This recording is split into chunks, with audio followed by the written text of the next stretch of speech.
కూడా ఎక్కడోళ్ళు అక్కడ సంతకాలు పెట్టారు ఎంఓయూల మీద. అదే సందర్భంలో తెలంగాణలో కూడా చూడండి, మెగావాడు అక్కడికి వెళ్ళి సంతకం పెట్టాడు, ఎస్సీఎల్లోడు అక్కడ పెట్టాడు సంతకం. అవి అనవసరం కదా, అది ఇండియాలోనే చేసుకోవచ్చు కదా.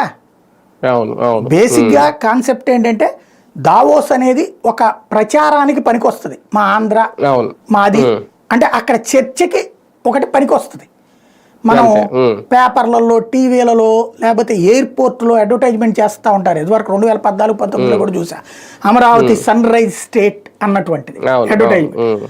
అలాంటి అడ్వర్టైజ్మెంట్కి పనికొస్తుంది. బట్ ఆ అడ్వర్టైజ్మెంట్ అటెన్షన్ డైవర్ట్ అయ్యాక ఇటు కేసి చూస్తే వేగంగా స్పందించే యంత్రాంగం కావాలి, వేగంగా ఫాలోఅప్ చేసే యంత్రాంగం కావాలి.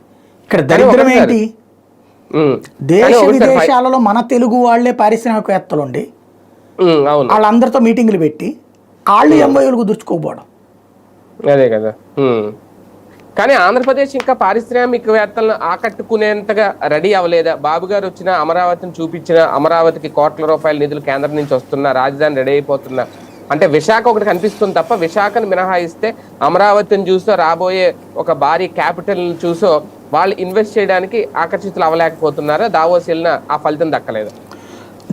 నేల విడిచి సాము చేయకూడదండి. మన